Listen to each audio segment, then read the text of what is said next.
Stack and a former Deputy Assistant Secretary of State during the Obama administration. Joel, always good to see you. I mean, you have been in these rooms before. You have Vance touting these big wins. He said, I've laid the foundation. The House is coming. The Iranians have made say that they have made no nuclear commitments. What are you making of this disconnect this morning? Well, you know, Markie, look, this is just the beginning of what's going to be a very difficult diplomatic negotiation for the United States. And that's because we've already set it up in a very convoluted way where we've provided the benefits of a negotiation and the incentives to get to a good deal up front. We've given those now to the Iranians. For example, the waivers that you described earlier on Iran's oil sales. That shouldn't be given at the front end before we've seen any change on the ground inside of Iran. That should be an incentive for the end of the deal when we have concrete commitments by the Iranians. And so I think that's why we're seeing all the confusion, because it's convoluted from the start. And it's not going to be popular on the details. These negotiations never are. And the president is a very reactive, tactical thinker. And so every day he's going to be saying different things while that is external to the ongoing negotiations that I just described. So it's going to continue to be confusing and difficult, and I think, quite frankly, unclear. Let me play some sound from the president just when he addressed that the U.S. is now allowing Iran to sell its oil in dollars for the first time in decades. This is what he said. Can you ensure that the Iranians won't use profits from oil sales to rebuild their military? Well, they're not supposed to be doing that, so we'll see. How worried are you that in that time with that money, Iran will quickly just use it to rebuild its military? Well, there's nothing in the agreement that he signed in the MOU that says they're not supposed to be doing that. So he just made that up. I think he and his team realized that they've gotten a lot of blowback on what they signed last week, including on just the idea of providing funds to Iran from frozen Iranian bank accounts. Now there's a mechanism that they hadn't agreed to in the MOU, this mechanism of purchasing American products. So that was because there was concern that the money would just go to the Iranian central bank. They use it for whatever they want. The same thing goes now for the oil sales. There's no controls. It doesn't go through a third party. There's no verification of what they will spend the money on.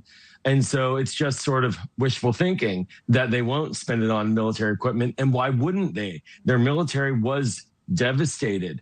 Now they have a chance to rebuild it with a flood of cash coming in and no controls over those dollars. And talks, Joel, they continue in Switzerland today. Of course, Vice President Vance is back in the States, but the president was renewing his threats against Iran if they don't hold up their end of the deal. And I'm just going to read this. You know, he just said, if they don't live up to the agreement or if they're not behaving, I will do what I have to do. How serious is that threat? And realistically, what else could we do to the regime that we haven't already done in the last 3.5 months? Well, you know, Markie, I think the president's going to have to make up his mind about what he wants. Does he want a negotiation or does he want a war? And he's trying to have both at the same time, thinking that that will somehow create a better outcome. And what it does is just create confusion and get us neither. There is no war underway. The military action that he started and executed, all the leverage gained from that he squandered. And now there's a diplomatic process where he continues to come from the outside and try to undermine the talks. I think he needs to get clear on what he's looking for, and we need to prevent any agreement at the table that is done in a manner that is not clear. And that means it needs to be a very thorough negotiation, and that's going to take time, and it's going to require patience. And for the president, that's the process he signed up for, and he should let it play out. But you know, when he continues to say, I'm going to bomb and then not bomb, he did that so much over the last several months. I think it's hard for folks in the region to take those threats seriously.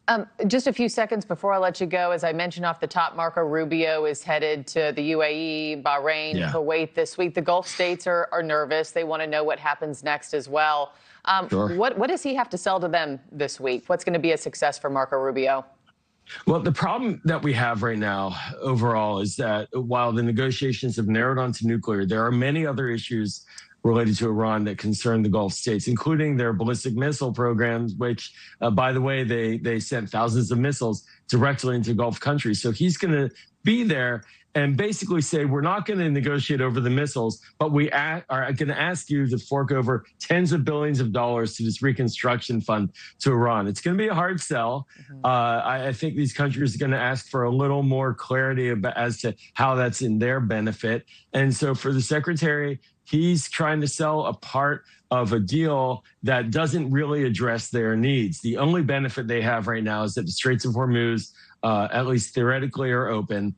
And we'll see how long that lasts for. But this is a very hard negotiation he's going to have in front of him because he is not bringing tangible security objectives that could benefit them to the table in these negotiations with Iran.